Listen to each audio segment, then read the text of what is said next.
Good morning, nagiginaw ba ang bawat isa? May, si si Pastora rin, ninang Pastora, medyo mataas ang ano yan. Amen. So, wala po ba kayo napapansin sa ating paligid? Wala ba kayong wala? May maliit pa tayo. Okay.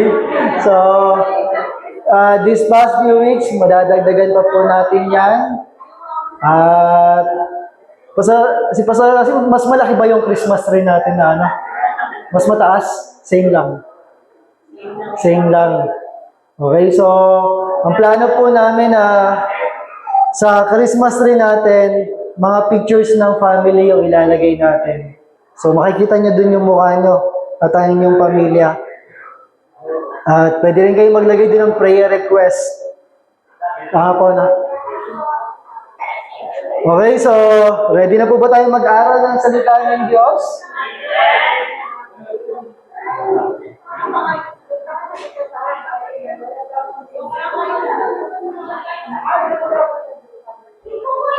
Go, go.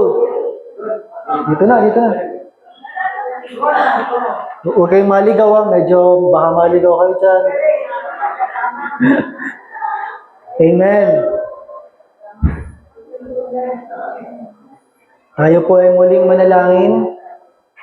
Dakilang Diyos, aming Ama, kami po ay dumudulog sa inyong trono, nagpapakumbaba at nagpapasalamat sa kabutihan niyo sa amin sa araw na to. Tunay nga po, Lord, na walang imposible sa inyo, walang mahirap sa inyo. Kaya kami, Lord, sa umaga na to, ano man ang sitwasyon, kami ay magpupuri at kami ay mag-aaral ng iyong salita, Panginoon. Tulungan niyo po kami magpakalalim sa inyong mensahe. Tulungan niyo po kami na matanggap ang biyaya ng inyong salita, Panginoon, na magagamit namin sa buong isang linggong dadaan, Panginoon. Sapagkat kami ay tinawag mo bilang representative ng iyong tagumpay, Panginoon. Hindi kami mga talunan sa buhay na to sapagkat kasama ka namin. Kami ang mga representative mo na maghahayag kung gaano kabuti, kung gaano kadakila ang aming Diyos na buhay. At ang pangalan niya, Jesus, Panginoon. Patuloy ka pong maghari sa aming mga buhay. Patuloy ka pong mangusap, Banal na Espiritu, sa umaga na to. At patuloy na mahayag ang inyong mensahe. Sa inyo po ang papuri, pagsamba at pagdakila sa tanging pangalan ng iyong anak na si Jesus. At lahat ay magsabi ng Amen.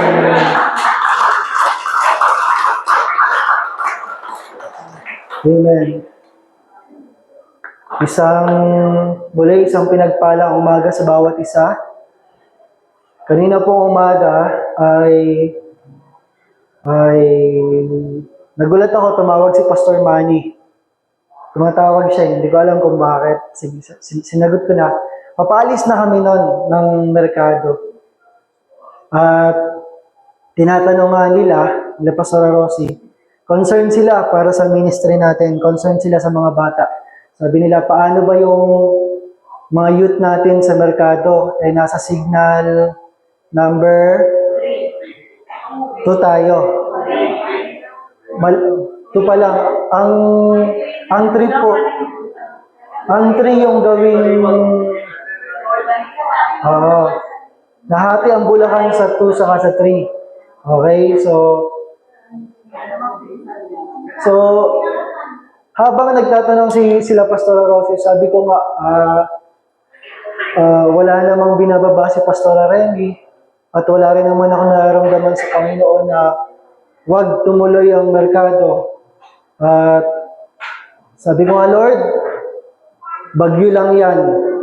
Mas matindi yung kasama namin. Amen? At kung bumagyo man, si Lord pa rin yung mag-iingat sa atin. Walang ibang pinakamainam na lugar para sa anak ng Diyos, kundi sa tahanan niya. Amen? Kaya sabi mo sa katabi mo, congratulations. Bakit? Pwedeng nasa bahay ka lang eh. Pwedeng nasa bahay ka lang, pero pinili mo na nandito para sa Panginoon. Amen? Yeah? Congratulations. Lalo na kung napakalayo ng bahay mo, dyan lang sa may likod. Okay, ito lang si Pastor Remy, dyan lang sa katabi. Pinakamalapit, Si Tita Vivian. Si Benok, mas malapit sila si CJ. Amen? So, anong punto? Sa buhay natin, maraming dadaan na bagyo. Amen? Maraming dadaan na sitwasyon. Pero, sa kabila nun, ano yung desisyon ng puso mo? Ikaw ba ay susunod sa Panginoon o mag-aalala sa buhay na to? Amen? Kaya nga, nung tumawag sila Pastor Rosie, hindi madali yung ministry natin. Bakit? Ilang kabataan yung nakaatang sa pangalan namin. Diba? Ano man yung mangyari dyan, pananagutan natin. Napakababait pa naman ng mga bata. Amen? Asa may paborito ko dyan pinakamaliit? May paborito akong pinakamaliit sa ngayon. Nagtatago ba? Nasa taas. Okay, umakyat sa taas. May training session kami ngayon. Okay, so baka ayaw na naman. Okay, nasan tayo sa ating tema? Sa ating tema na #share o share Jesus. Amen? Habang tayo ay ba't may anong content, no? Dito. Pag ganyan, wala na. Medyo malayo lang, pero nandito tayo ngayon sa ating tema na #ShareJesus. Okay? Yung nakaraan, natapos tayo sa #follow. Ngayon, nandyan tayo sa letter R. At ang sub-team natin para sa #share, amen? So dito, nawa, habang pinag-aaralan natin to, sa buhay natin, magaganap to. Amen? Kaya, sa simpleng post sa FB, anong mga sineshare mo? Chismis, problema ng bayan, o si Jesus? Amen? Dapat, sa buhay natin makita na walang iba tayong sineshare kundi si Jesus. Amen? At sa letter R, ang ating tema na binigay ng Panginoon is to represent Christ to the world. Amen? Representa natin, ikatawan natin. Diba tayo yung representative ni Lord sa mundo? Kasi nga, katulad ng pinag-aaralan natin, ang tao, to see is to believe. Gusto nilang makita nila, gusto nilang matikman nila, gusto nilang maranasan bago sila maniwala. Ngayon, sinong pinili ng Diyos para ikatawan siya dito sa mundo? Kailangan pa bang bumalik ulit ni Lord para mukhang ayaw kumilos ng mga anak ko, ako na nga lang ulit? Amen? Hindi, tayo na yon. Amen? Tayo na yon. Ikaw yun. Sabi mo sa katabi mo, ikaw yun. Ikaw yung representative ni Lord. Amen? At si Paul, madadagdagan ng 2 representative. 2 representative. Nasa bahay. Malapit na. Amen? So, ang message natin ay sa umaga na to, ang unang verse na binigay sa atin ng Panginoon ay manggagaling sa Ecclesiastes 3 verse 10. Ang sabi po dito sa New King James Version, anong sabi? I have seen the God-given task with which the sons of men are to be occupied. Amen? Sabi ito ng matalinong tao ng Diyos, matalinong lingkod ng Diyos, sabi niya, nakita ko yung God-given task na kung saan binigay niya sa mga anak ng tao. Sabi sa Tagalog, aking nakita ang gawain na ibinigay ng Diyos sa mga anak ng mga tao upang pagkaabalahan. Okay? Bawat sa atin may pinagkakaabalahan. Bawat sa atin may inaasikaso, may ginagawa. Pero ang tanong, ito ba ay gawain na binigay sa atin ng Panginoon? Amen? Kasi nakita niya maraming pinagkakaabalahan ng tao, pero ang tanong, ito ba ay mula sa Panginoon? Ito ba ay mula sa Diyos? Katulad ngayong umaga na to, napakasarap tumambay sa bahay pag umuulan, pag may bagyo, pero wala pa rin tatalo sa simbahan ng Panginoon. Amen? Wala pa rin tatalo sa sama-samang nagpupuri. So, ang sabi sa Ecclesiastes, nakita niya yung gawain na ibinigay ng Diyos. Ibig sabihin, lahat sa atin, May gawaing ibinigay ang Panginoon. May gawaing ibinigay sa iyo. Kaya ang tanong natin, nagaganap ba to sa buhay mo? Halimbawa, ikaw ay isang electric fan para mas madali nating maunawaan. Ikaw ay isang electric fan. Ano ang purpose ng electric fan? Dahil ang electric fan, gustong-gusto niya, sipag na sipag siya, ang ginawa niya, nakita niya isang washing machine. Sabi niya, parang masaya yun. Gayahin ko nga yung washing machine. Yung electric fan, nilubog niya yung ulo niya doon sa balde ng tubig. Para umikot yung tubig. Di ba? Umiikot pa rin naman. Napapaigot pa rin yung damit. Kaso ang tanong, anong nangyayari doon sa electric fan? Tinawag ba siya para maglaba? Tinawag ba siya para magpaikot ng tubig? Di ba? Tinawag siya para magbigay hangin. So sa buhay natin, minsan ganun tayo. Tinawag ka na isang ilaw, pero bakit minsan sarado ang ilaw? Nakapatay. Napundi na kaya? O kailangan ng palitan? O kailangan lang isaksa, kailangan lang iswish? Amen? So may binibigay sa atin ang gawain ng Diyos sa buhay na to. Bakit ito mahalaga? Kasi ang buhay na to lilipas. Amen? Ang buhay na to mawawala. Ang katawan na to mawawala. Pero ang tanong, nagawa mo ba yung pinapagawa sa iyo ng Diyos? Pwede ka maraming pagkaabalahan, pero ang tanong, nagawa mo ba yung pinapagawa sa iyo ng Diyos? Kaya ang mensahe natin sa umaga na to ay we are on a mission. Amen? We are on a mission. Nasa isang mission tayo. Para saan? To represent Christ. Amen?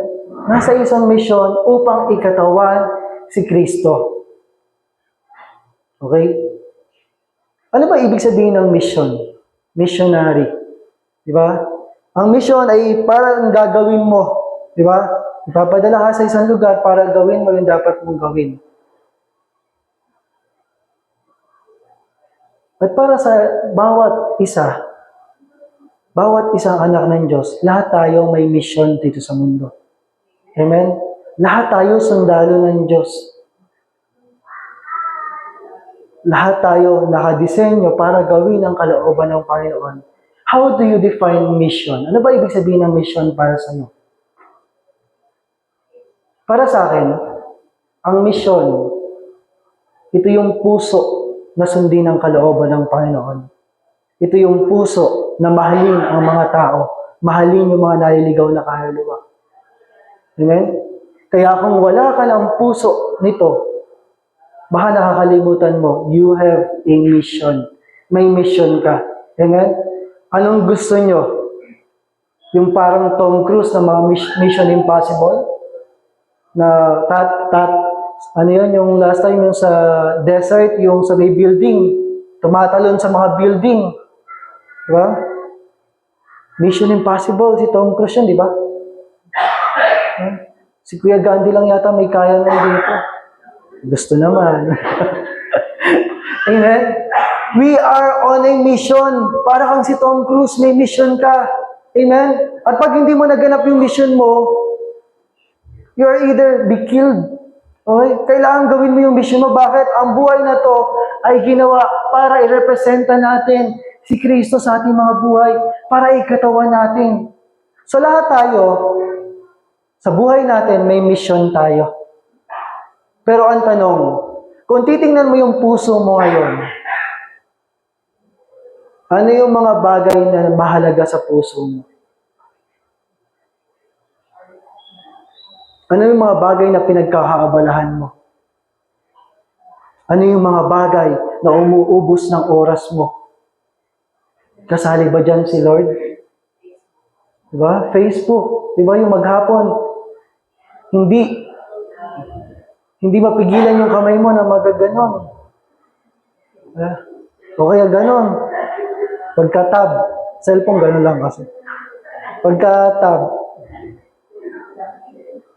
Ayun sa dalawa. Yeah? Hindi nakadesenyo yan para mag-scroll. Amen? Nakadesenyo ang buhay mo para sa isang napakahalagang misyon. Kung nasaan ka man, iyon yung mission mo. Bakit tayo may mission sa Panginoon? Bakit mahalaga na alam natin na yung ginagawa natin ay magbibigay kapurihan sa Panginoon? Ang sabi ng John 20:21, again, Jesus said, "Peace be with you. As the Father has sent me, I am sending you." Amen?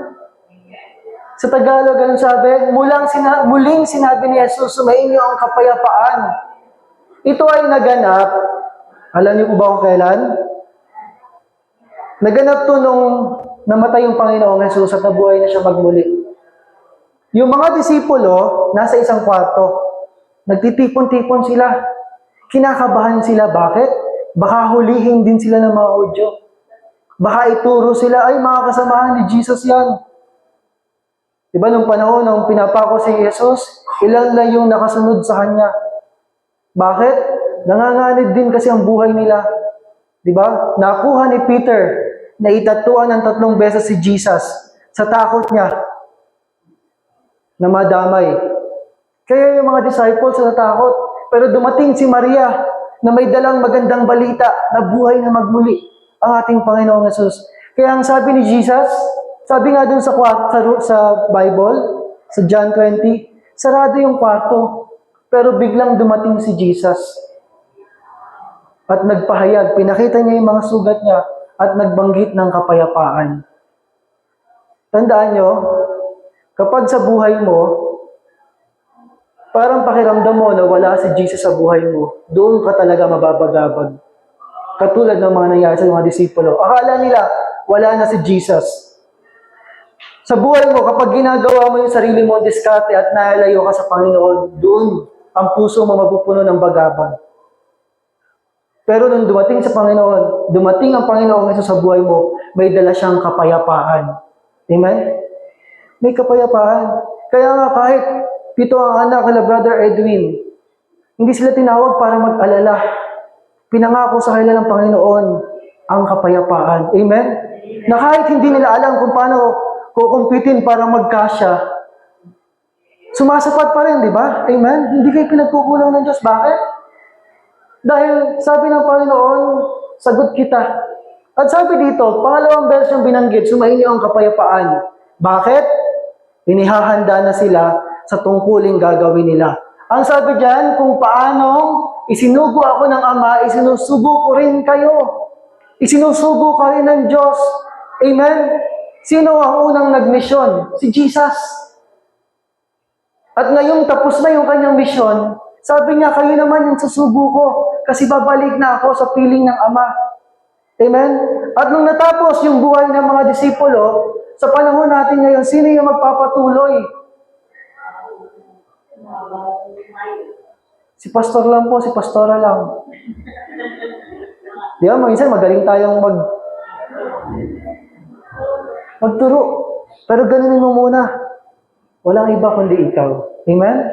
Kasi may iba-iba tayong kaparaanan. Hindi naman kailangan lagi nandito. So, kung nasaan ka man, nagtitinda ka man, di ba? Diba? Pag nakikita niyo yung GC, natutuwa ako pag binubuhat ko yung GC ng bazaar eh. Ay, ito gusto ko ito. Diba? Masaya pala mag-browse para ka nasa online shopping. Noong una nahihiya pa ako, Nay, chat mo nga ako, bibili ako ng ganito. Nung, nilakasan ko na yung loob ko, Tita, pabili nga ako nito. Di ko alam ba't nahihiya ako.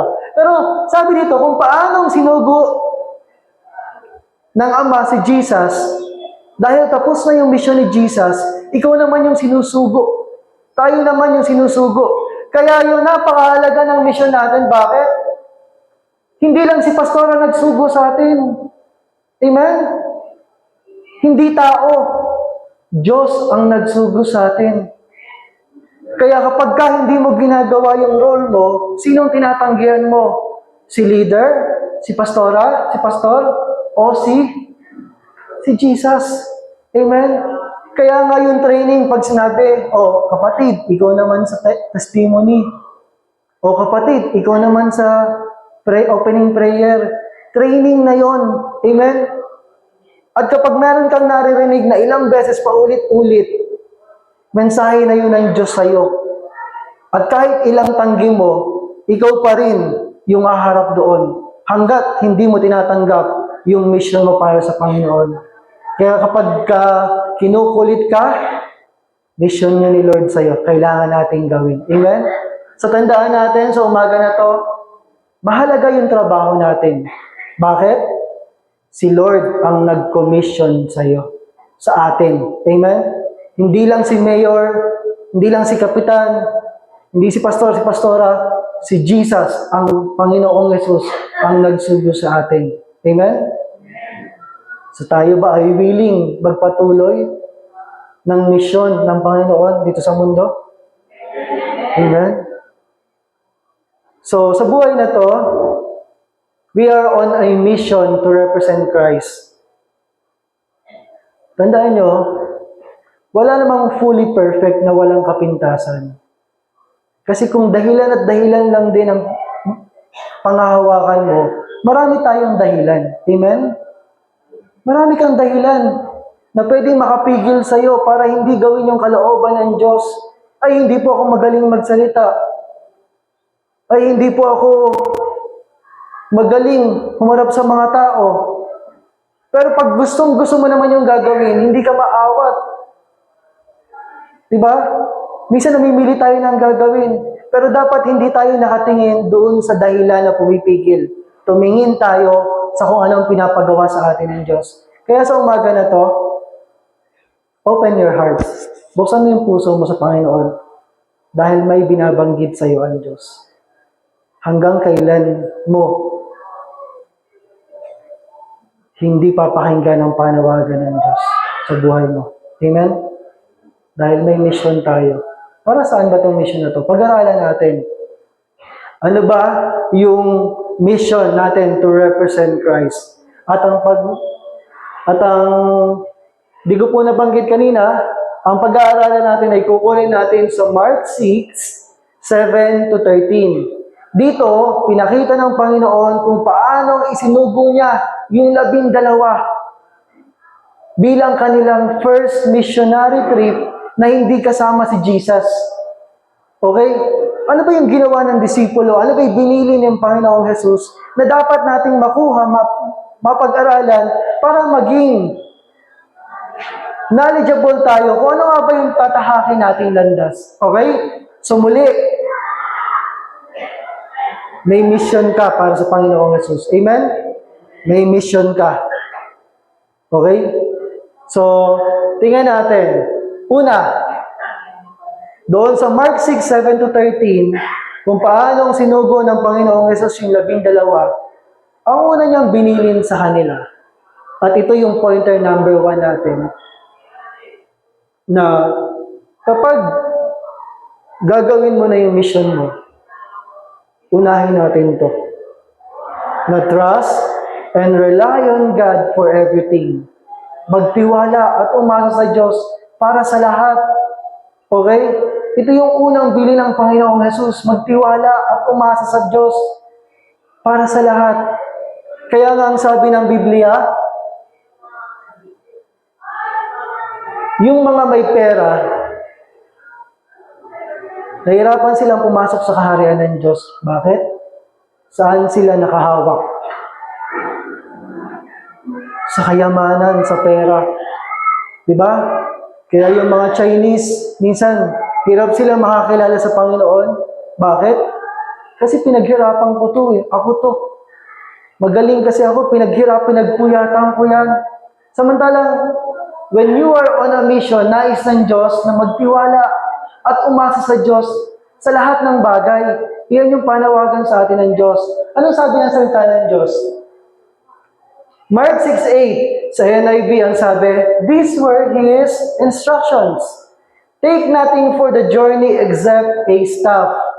No bread, no bag, no money in your belts.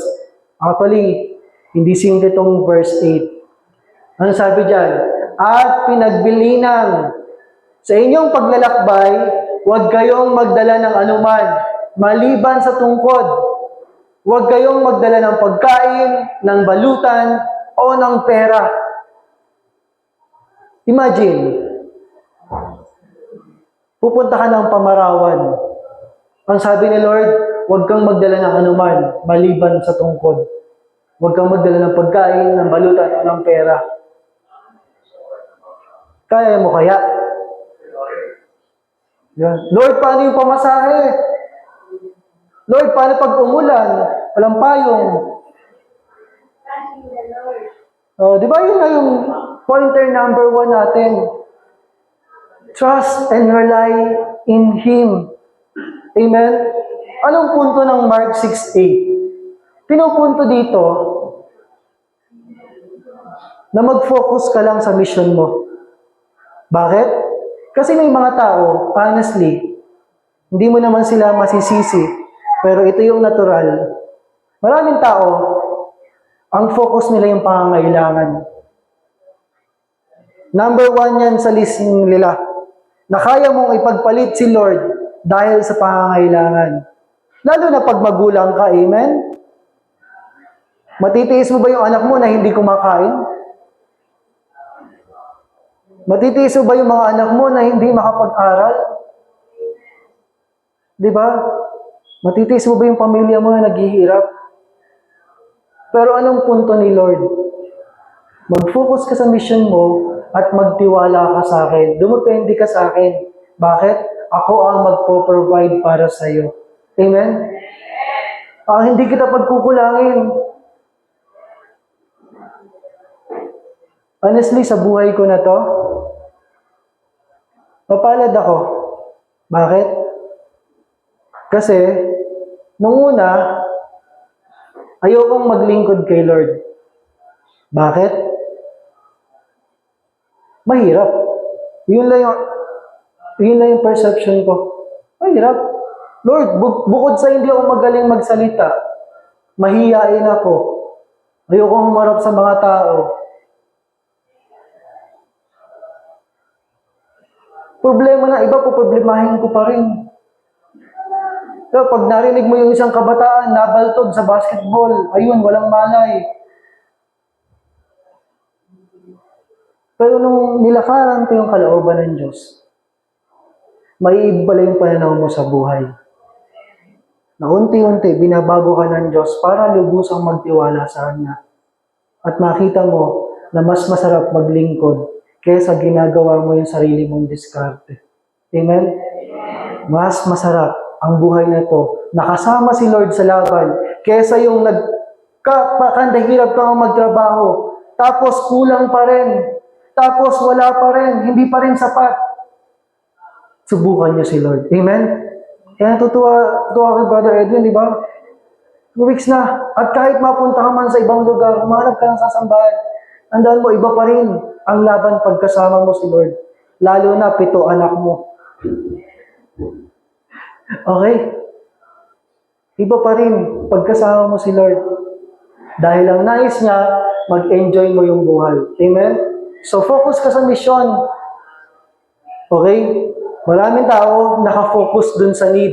Pero lagi natin tandaan, dapat ang number 1 na focus ng buhay mo, si Lord. Amen? Bago yung ano pa man. Dahil kapag si Lord yung pumupuno ng puso mo, kahit anumang pangangailangan mo, hindi ka mababagabag. Nung nakaraan na nasira yung motor ko, nung last Friday po, umuwi ako. Tumutunog yung motor, pumipito. Tapos, parang may bumabag-vlog. Tutuloy lang ko, mawawala. Pag bumabagal ako, pipito ulit, tapos vlog. Papasalamat ako kay Lord kasi nakauwi pa rin ako. Tapos, humingi ako ng tulong kay Kuya. Bakit kay Kuya? Para mas mura. Kasi siya yung willing tumulong sa akin. Siyempre, saan ako kuha ang pampagawa? Tapos nung dumating yung punto na sabi ni Kuya, pinalitan ko na yung brake pad mo, kaso may tunog pa rin. Dali na natin sa pagawaan. Sabi ko lang, sige. Ihawak mo na kung pera o wala. Hindi ako mangangamba. Bakit? Sagot tayo ng Diyos. Amen? Yan yung buhay natin. Marami kang pwedeng alalahanin, Pero marami ka rin pwedeng panghawakang pangako ng Diyos sa'yo. Amen? Anong pipiliin mo? Mag-alala o mag-enjoy yung buhay na inaasahan yung kalooban ng Panginoon sa buhay mo? Amen? Kaya sabi dito, pinapakita dito sa Mark 6:8 na kapag ginagawa mo yung kalooban ng Diyos, huwag kang mag-aalala sa sarili mo. Sabi nga ng Matthew, di ba? Kung yung mga ibon sa labas, hindi naman sila nagtatanim, hindi sila naghahasik, pero kumakain pa rin sila, hindi sila pinapababayaan ng Diyos. How much more tayo mga anak ng Diyos? Amen? Di ba yung dati nasa bahay ka lang, ngayon natutulog ka pa sa aircon, kumakain. Nag-e-enjoy ang buhay. Amen? Psalm 23, the Lord is my shepherd. I shall not want. He makes me lie down in green pastures. Diba? Si Yahweh ang aking pastol. Hindi ako magkukulang. Diba?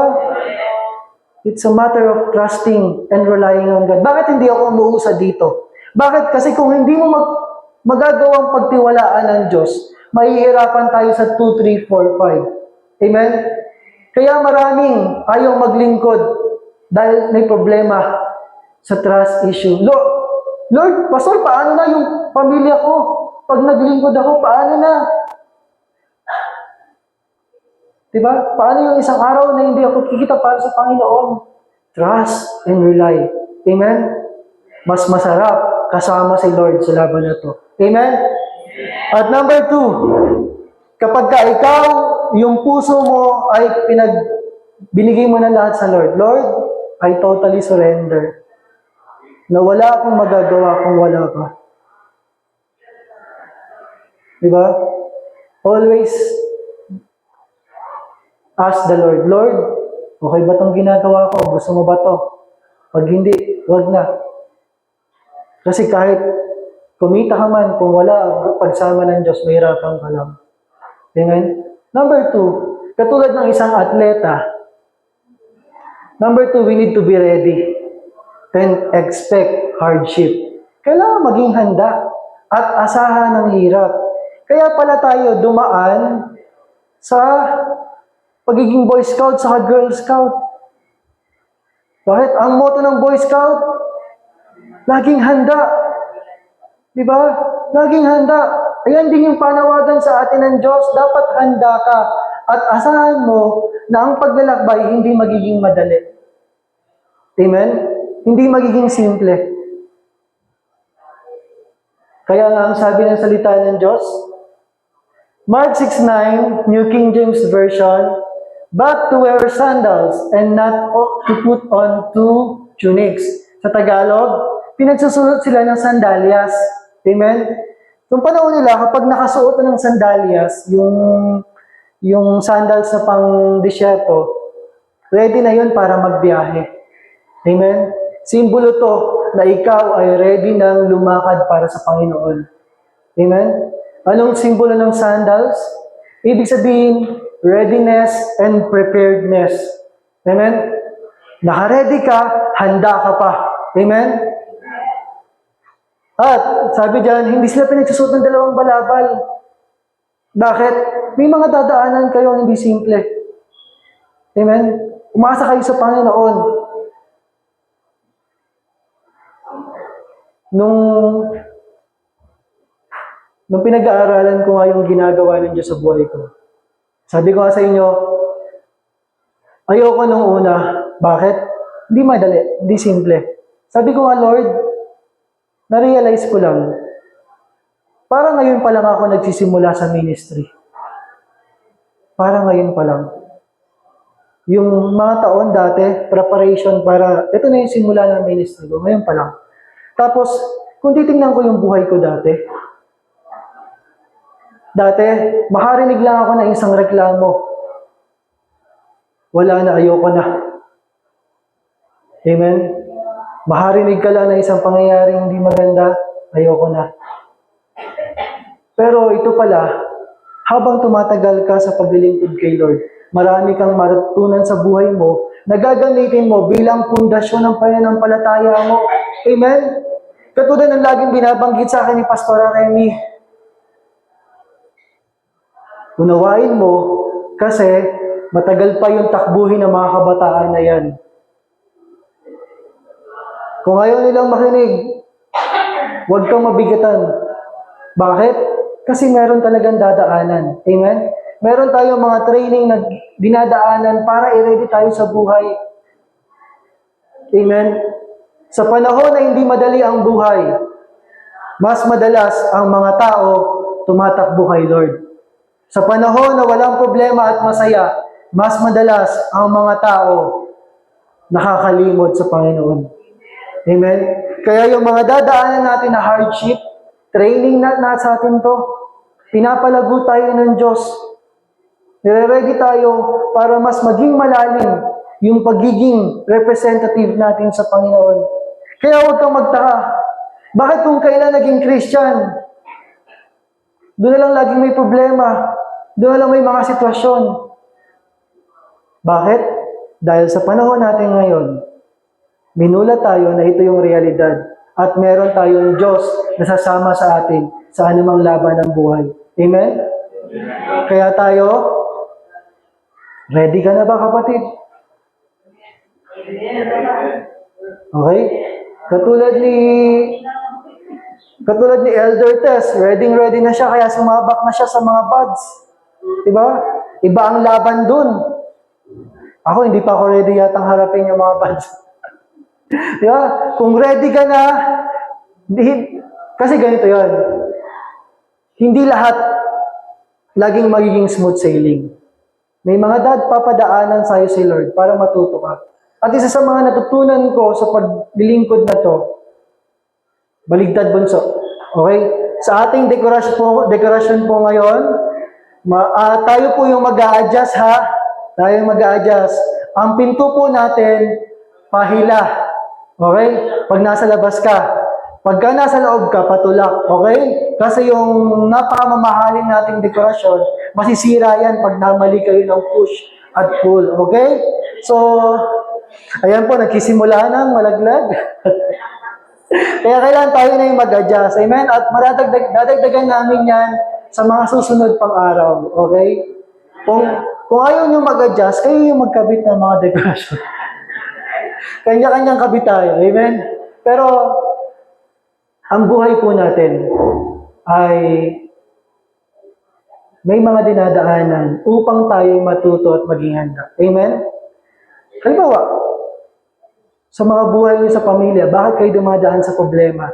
Para isang araw, masasabi mo kay Lord, Lord, thank you kasi inalis mo na ako dun. Testimony ko na to na magagamit sa ibang tao na dumadaan din sa ganong sitwasyon. Okay?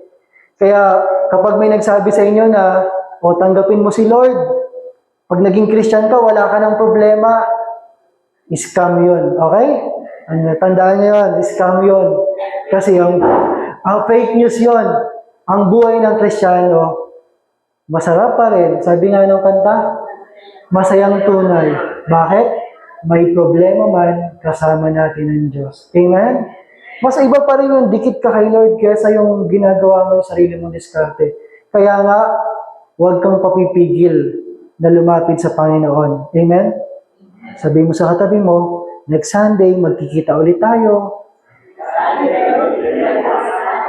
Huwag ka nga absent. Lapit ka kay Lord. Amen? Kasi dapat ready. Number 3. Okay? Bakit? Lagi nyo itong tandaan, ha? Lagi nyo itong tandaan.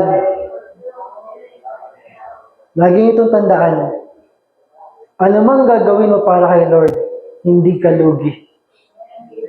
Pinagpalit mo yung trabaho mo para kay Lord, hindi ka lugi. Diba? Nawalan ka ng kita ng isang araw, hindi ka lugi. Bakit? Pinapakita mo lang kay Lord na, Lord, itong puso ko, may blessing man o wala, dito ako sa iyo. At doon mo mararanasan yung higit na inilaan ng Diyos para sa bawat isa. Amen? Number 3, anong dapat pa nating matutunan? Una, kailangan trust and rely. Katulad ng isang bata, di ba? Yung bata ba na to, kaya na ba niyang magtrabaho, maghanap buhay mag-isa? Ilan taon na yan? 2. Malay niyo naman, baka kaya na niya.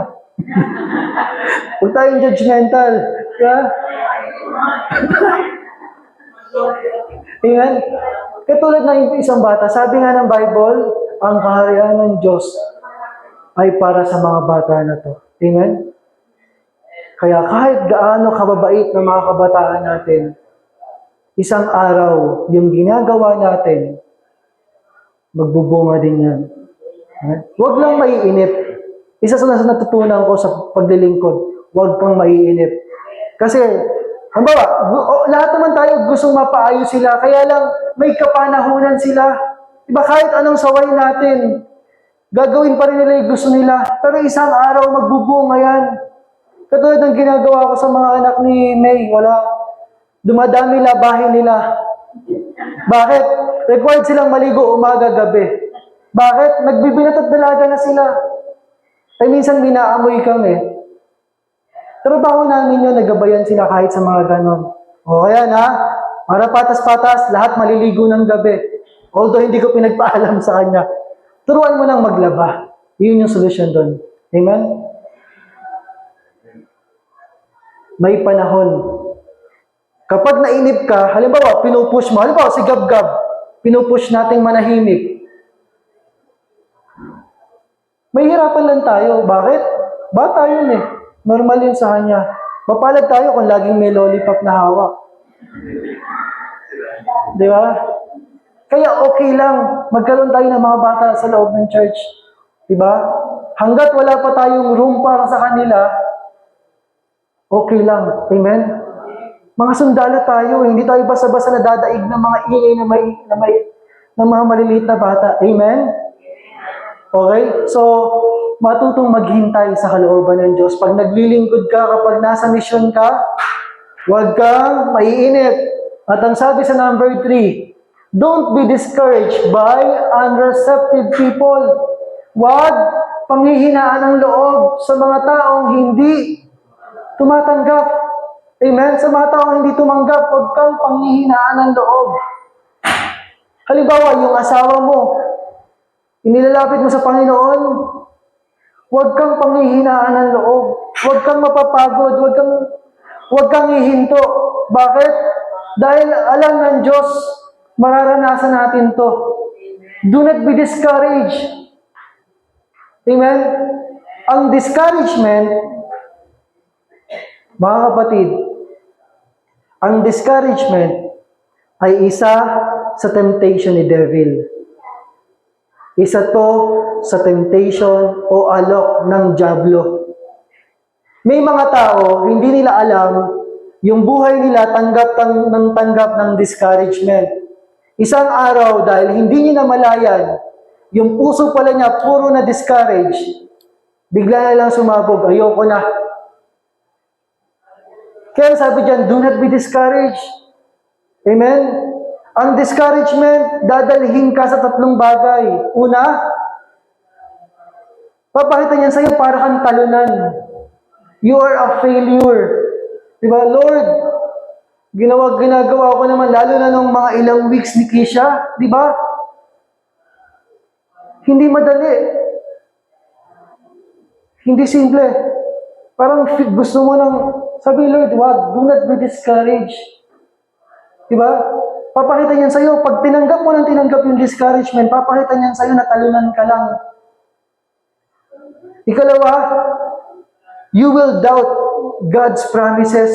Magdududa ka na sa mga pangako ng Diyos. Kapag tinanggap mo yung mga discouragement na nangyayari, yung mga bulong ng kaaway, sasabihin sa'yo, attend ka pa ng church, ganyan naman ugali mo. Discouragement yun. Pag tinanggap yun, at hindi mo sinurrender kay Lord, mapupuno yun hanggang sa ayoko na. Tapos pangatlo, you will doubt God's will in your life. Pagdududahan mo na, kalooban ba ito ng Diyos? Bakit yung tao na to, ilang beses ko na iniyak sa Panginoon, ayaw pa din? Sino dito ilang beses nang may iniiyak na tao para sa Panginoon, tapos ayaw pa din? Diba? Hindi madali. Bakit? Pero ang sabi ni Lord, do not be discouraged sa mga tao na hindi tumatanggap. Kaya sabi ang salita ng Diyos, in Mark 6:10 to 11, nakita na ito ng Diyos. Ang sabi dyan, whenever you enter a house, stay there until you leave that town. Doon ka daw magstay. And if any place will not welcome you or listen to you, leave that place and shake the dust off your feet as a testimony against them. Ito yung kultura ng mga Hudyo. Ang sabi dyan, sinabi rin niya sa kanila, kapag kayo ay pinatuloy sa isang bahay, manatili kayo roon hanggang sa inyong pag-alis sa bayang iyon. Ano sabi sa verse 11? Kung ayaw kayong tanggapin o pakinggan sa isang bayan, may mga pagkakataon talaga na hindi lahat tatanggap ng mensahe ng Diyos. Amen? Anong devotion natin ngayong araw? 2 Corinthians 4:4. May mga tao bulag sa katotohanan. Diba? Dumating din naman tayo sa puntong gano'n, ano? Sino dito yung una, ayaw-ayaw sumamba sa church, ayaw-ayaw umattend. Diba? Dumating din naman tayo sa puntong gano'n, kaya unawain natin. Pero ang sabi dito, kung ayaw kayong tanggapin o pakinggan sa isang bayan, umalis kayo roon at ipagpag ninyo ang alikabok sa inyong mga paa bilang babala sa mga taga roon. Ano yung kultura nila dati? Ang kultura nila dati, kapag hindi mo nakasundo yung isang pamilya, yung isang lugar, ang gagawin nila, papagpag nila yung damit nila sa alikabok. Pag-alis nila. O kaya papagpag nila yung alikabok sa kanilang mga paa. Bakit? Pinapakita nila, pinapahayag nila na wala na silang parte sa mga tao na yon. Para rin yung paghuhugas ng kamay. Amen? Naghuhugas kamay, ibig sabihin, hindi ka nakaparte doon. Ibig sabihin, tinanggihan nila ang mensahe ng Diyos at kung anumang mangyari sa kanila, ginawa mo na yung parte mo, sila na ang mananagot sa Panginoon. Amen? Kaya pinili ng Diyos, sa iba nila, magpahalungkot kayo pag may mga tao na ayaw lumapit sa Panginoon. Hindi. Ang sabi ni Lord, move on. Amen? Gawin mo. Gawin mo yung pinapagawa ng Diyos. Okay? Tiyagain mo yung mga pinapatyaga sa iyo ni Lord. Di ba? Kaya pag nakikita ko si Tita Ina, naaalala ko, ilang beses na iniyak niya ni nanay. Ilang beses yung reklamo narinig ko. Sukong-suko na siya. Pero ngayon, di ba? Nadulas pa yan. Namaga pa yung paa niyan, pero nandito ngayon, nagpupuli sa Panginoon. May kapanahunan ng lahat ng bagay. Kaya yung mga pinapanalangin mo, huwag kang titigil. Huwag kang aayaw. Amen? Huwag kang mapapagabag yung loob mo. Bakit? Isang araw. Magbubunga din yan. Bala din sila Tita Feli, panalangin niya ni Tita Vivian. Diba? Sabi nga ng Panginoon, in John 14:1 yata, hindi pa ako nagkakamali, let not your hearts be troubled. Huwag mong hayaan yung puso mo mabagabag. Believe in God, believe also in me. Kapag may mga dumating na sitwasyon na para bang gusto mo ng panghinaan ng loob, ang sabi ng Panginoon, huwag kang mabagabag. Maniwala ka sa akin, maniwala ka sa Diyos Ama. Amen? Kaya, sino dito nitong nakaraang linggo nabagabag ang puso niya? Okay lang umamin. Diba? Diba? Ibig sabihin, sa panahon ng bagabag, lumapit ka sa Panginoon. Amen? Kayong mga magulang, gusto ba ninyo nag-aalala yung mga anak nyo? Gusto nyo ba nagdurusa yung mga anak nyo? Parang ilan lang yung magulang dito na ayaw. Okay lang po, Pastor. Hayaan mas lang mahirapan. Okay lang po. Para patas-patas. Kung kami nga nahihirapan, mahirapan din sila. Alam nyo ba, ayon sa pag-aaral, ibang paghihirap naman yung sasabihin ko sa inyo. Ayon sa pag-aaral, yung mga bata daw na sinanay magtrabaho sa loob ng bahay, paglaki nila, mas nagiging competent sila. Ibig sabihin, sanay silang humarap sa mundo. Paglaki nila, mas Confident sila sa sarili nila. May kumpiyansa, may self-esteem. Yung mga tao daw, yung mga bata daw na sa tahanan pa lang tinetrain na, paglaki daw nila, mas iba yung laban nila. Mas successful daw yung mga tao, yung mga bata na sa bahay pa lang na-train na. Kumpara dun sa mga magulang na ayaw paggalawin yung anak, ayaw mahirapan yung anak. Okay? Ayaw sa pag-aaral. Segue lang yon. Pero ang punto natin ngayon, ang sabi ng Diyos, kung yung anak mo, ayaw mo nababagabag, sabi ni Lord, ayaw din kitang nababagabag. Magtiwala ka sa akin. Amen? Magtiwala ka, kapatid. Kaya nga number 1, mabalik tayo number 1, trust and rely. Okay? Number 4. Okay? So, nire-ready ka na ni Lord. Do not be discouraged, kapatid. Amen? At kapag may kapatid kang nakikita ng lulupaypay, palakasin mo. Amen? Hindi to kanya-kanya. Tulungan tayo. Amen? Katulad ni Shadrach, Meshach at Abednego, tulungan to. Amen? Hindi to pagalingan. This is a teamwork. Amen?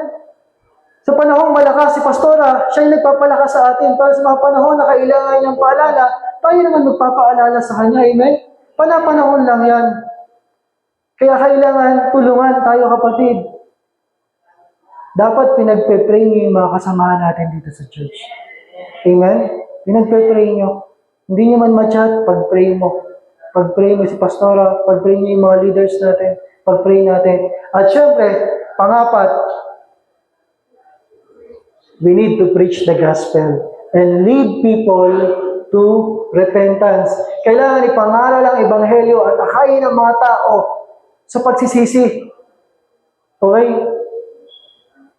Kailangan tayuan natin yung panawagan. Halimbawa, nag-uusap-usap kayong magkakapitbahay, magkakaibigan. Kung ano-ano lang yung pinagkakwentuhan nyo, isingit mo naman si Lord. Kumanap ka ng pagkakataon para marinig nila ang mabuting balita ng Diyos. Yung kahit sabihin mo, alam ba? Nagpapasalamat ako sa Panginoon kasi hindi niya ako pinagkulang. Ayun, di ba? Isingit mo. Ibalik mo sila sa mabuting balita, sa ebanghelyo ng Diyos, na kung saan may isang Jesus na namatay para sa atin, na buhay na magmuli para maranasan natin yung tunay na buhay na inilaan sa atin ng Diyos. At akayin sila sa pagsisisi. Ano ibig sabihin ng repentance? Hindi lang ito basta pag-iyak. Ang repentance ay pagbabago ng isip.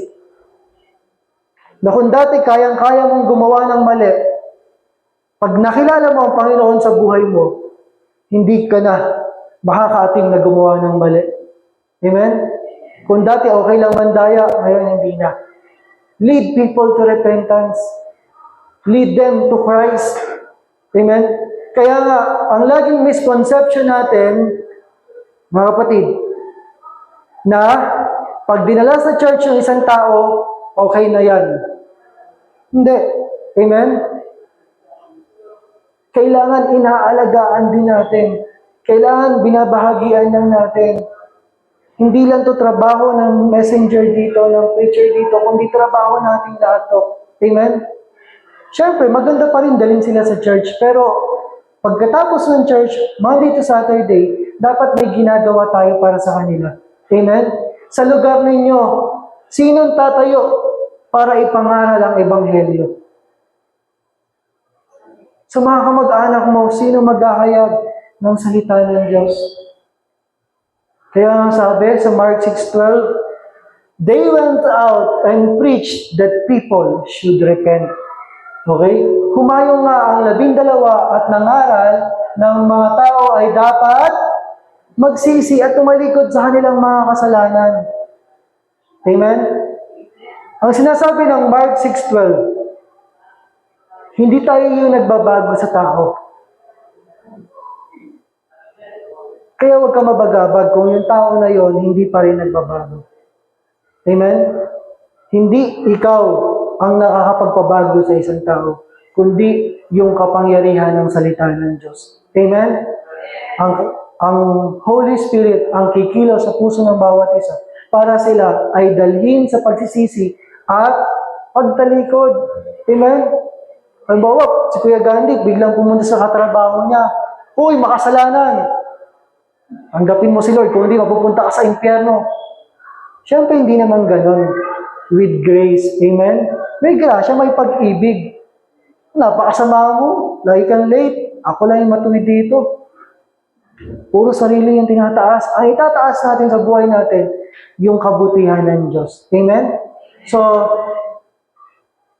sa mga lugar natin, sino ang tatayo para ipahayag ang ebanghelyo ng Panginoon? Sino ang tatayo para akayin ng mga tao na talikuran ng kailang buhay at magsisi at lumapit sa Panginoon? Dapat tayo yun.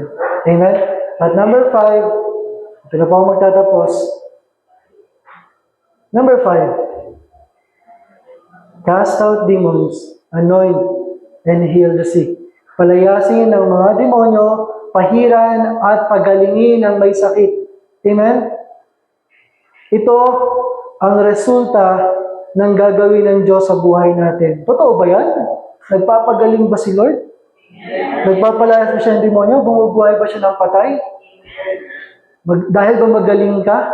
Ay kasi, everyday ako nag-church, nagtatights ako. Hindi. Kapangyarihan to ng Diyos na kikilos sa atin na dapat nating paniwalaan. Amen? Na dapat nating paniwalaan na may gagawin ng Diyos sa buhay na. Katulad nito, sa Zambia, isa tong crusade na kung saan maraming tao ang tumanggap sa Panginoong Yesus. At sa kanilang pagtanggap sa Panginoong Yesus, nakita niyo naman, ano yung nakataas? Ano ibig sabihin nakataas na wheelchair? Ba? Lumalakad na yung yung nakasakay sa wheelchair na yan. Amen? Sa ating paghayo, sa ating pag-represent kay Lord, may mga lalapit sa iyo, kapatid. Ipag-pray mo nga ako, may nararamdaman akong ganito. Ano sabihin mo? Ay, alam mo yung kakilala kong ganyan, 3 days lang. 3 days lang, magaling na. Ano yung naisip mo? Kasi nilapit natin sa Panginoon, nilapit sa Panginoon. Kaya maging maingat kayo sa mga taong lumalapit sa inyo. Amen? Maniwala kayo. Halimbawa, ilapit sa iyo. Kapatid, pag-pray mo ako, ay, saglit, chat natin si Pastora, siya lang magpe-pray sa atin. Hindi. Tinawag ka ng Diyos sa pagkakataon na yun para maluwalhati ang kanyang pangalan at maganap ang kalooban ng Diyos. Amen? Maniwala ka sa kapangyarihan ng Panginoon. Hindi ka maniniwala sa kakayahan mo. Ay, pag pinag-pray ko yan, di gumaling. Maniwala ka sa kapangyarihan ng Diyos na kikilos sa buhay ng tao na yan. Amen? Kaya ang buhay natin, habang tayo ay lumalalim kay Lord, marami kang ma-experience, marami kang nagiging kwento sa Panginoon. Amen? Si Jenaline, no? Di ba, nung pinuntahan namin dati yan. Tapos, nung nakita ko, pagkaalis ko, nagti-TikTok na. Ay ko, mabuti ka talaga, Lord.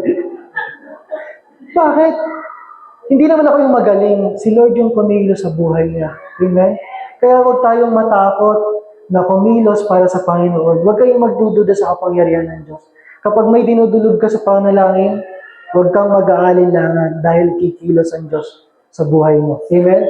Sabi nga ng Mark 6:13, they drove out many demons and anointed many sick people with oil and healed them.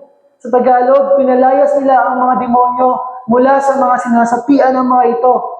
Pinahira nila ng langis ang maraming may sakit at pinagaling ang mga ito. Amen? Bakit? Dahil dala-dala natin ang kapangyarihan ng banal na Espiritu sa buhay natin. Amen? Darating tayo sa punto ng ganito na kung saan makakaranas ka ng mga hindi ka mapapaniwalang mga bagay dahil sa Panginoon. Kaya masarap maglingkod kay Lord. Lagi kang may kwento. Lagi may mangyayari sa buhay mo. Lagi, may bumibili lang kay Ate Violi sa kay Nanay Norma. Alam mo, mahal ka ng Panginoon. Tapos pag sinabi, kwentuhan kayo, tapos maya-maya, may problema pala, may sakit pala. Sige, pagpe-pray natin yan. Maniwala ka sa Panginoon. Amen? Huwag mo Huwag mo ipagkait ang kapangyarihan ng Diyos sa buhay nila. Anong kailangan? Maniwala ka sa Panginoon. Okay?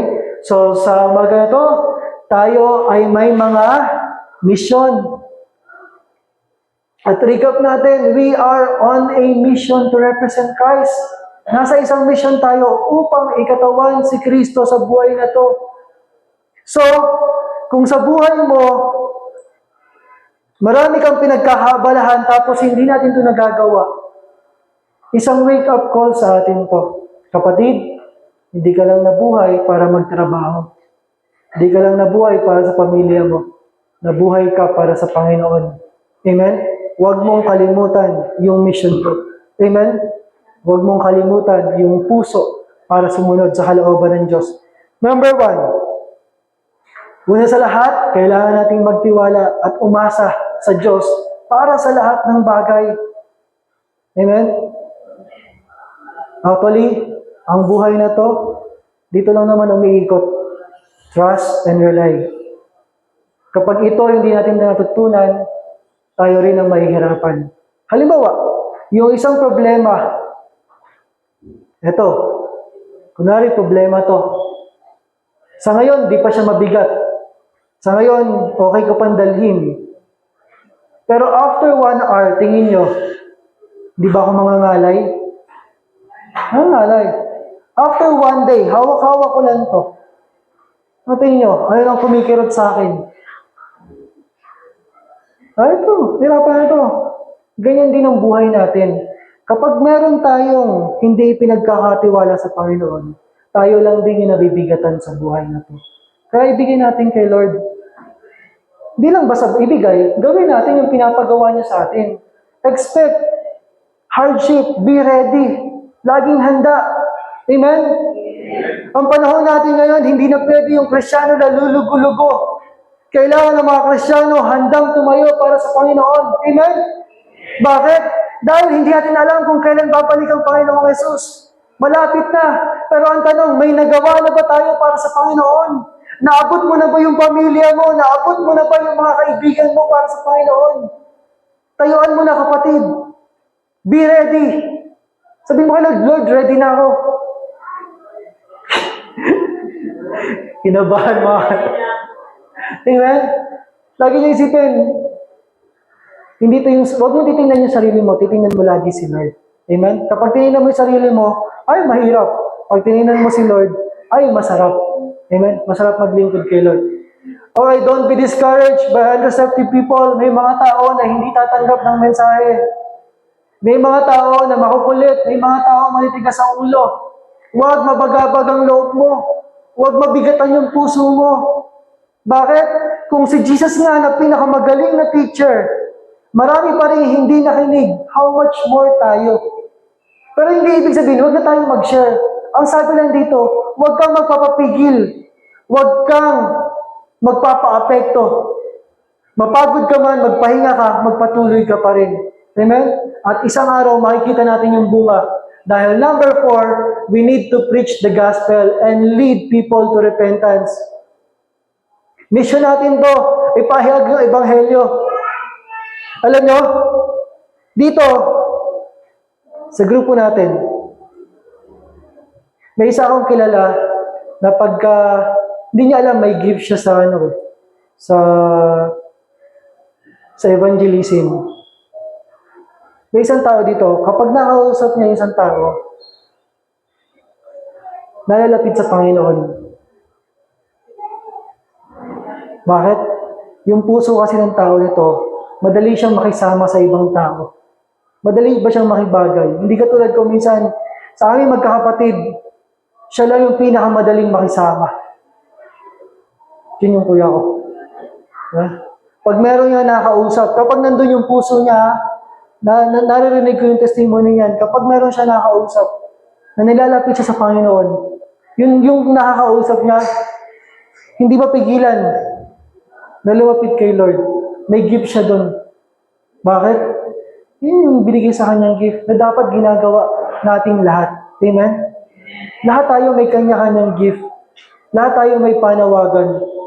Kaya kailangan, sinong tatayo para sa Ebanghelyo? Sinong tatayo at magpapahayag ng mabuting balita ng Diyos? Diba?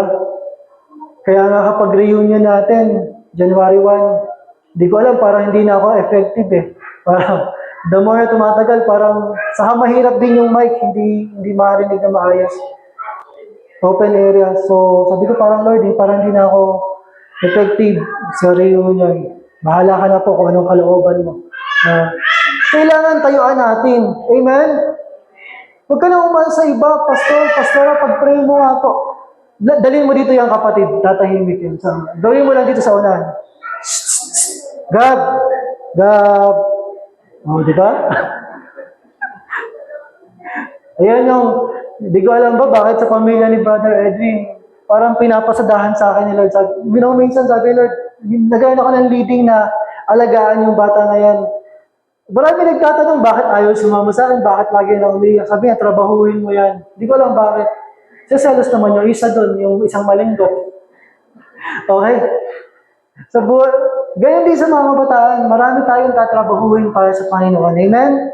At number 5, let the power of God move in you. Cast out demons, anoint them, inspire them, encourage them, and heal the sick. Magpagamit tayo sa Panginoon. Amen? Huwag nating limitahan ang gagawin ng Diyos sa mga tao na nakapaligid sa atin. So ang tanong sa umaga po na to, nandyan ba sa puso mo yung mission ni Lord para sa'yo? Alam mo na ba kung bakit ka nabubuhay? Imagine, kung si Jesus naging tao, tapos hindi niya ginawa yung gagawin niya, hindi siya namatay sa krus, wala tayong kaligtasan ngayon. Kaya mahalaga yung mission na pinagkatiwala sa iyo ng Diyos. Amen? Mahalaga yung pinapagawa sa iyo ng Diyos. Pero ang tanong, dito na po ako magtatapos. In Isaiah 6:8, ang sabi dyan, Then I heard the voice of the Lord saying, Whom shall I send? And who will go for us? Nagtatanong si Lord, nagpaparinig. Alam naman niya, pero nagtatanong si Lord, naghahanap. Whom shall I send? And who will go for us? Hindi makatiis si Isaiah. Sabi niya, I said, Lord, here I am. Here am I. Send me. Sa Tagalog, ganun sabi. At narinig ko ang tinig na Yahweh na nagsasabi, sino ang aking ipapadala? Sino ang magpapahayag para sa atin? Sino yung gagawa ng mission niya dito sa mundo? Ngayon, kung marinig mo yung tinig ng Diyos ngayong umaga na to, nagtatanong si Lord, sino ang aking ipapadala? Sino ang magpapahayag para sa atin? Anong isasagot mo, kapatid? Sana ganito. Narito po ako. Ako ang inyong isugo. Amen? Hanggang kailan tayo magbibingi-bingihan sa panawagan ng Diyos? Hanggang kailan tayo hindi hahakbang? Kaya sa umaga na to, sandaling silence. Anong panawagan ng Diyos sa puso mo? Anong pinapagawa sa iyo ng Diyos? Anong kinakatok ng Diyos sa buhay mo, kapatid? Pwede magsimula ka sa number 1. Ipagkatiwala mo muna sa Kanya ang lahat ng bagay.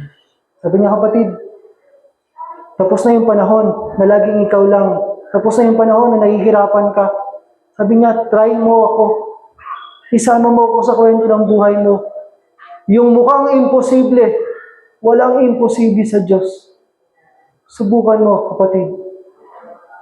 Dahil sa buhay mo, gustong-gusto ng Diyos na kumilos siya sa iyo. Kaya nagtatanong si Lord, sino ang aking ipapadala? Sino ang magpapahayag para sa akin? Hindi man ngayon, hindi man agad-agad, pero sagutin mo si Lord Lord, narito po ako. Ako ang inyong sugo. Ibig sabihin, nagpapasakop ka sa kalooban ng Diyos. Amen? So, palakpakan po natin ng Diyos na buhay sa umaga na to para sa mensaheng tinanggap natin. Tayo po ay tutungo na sa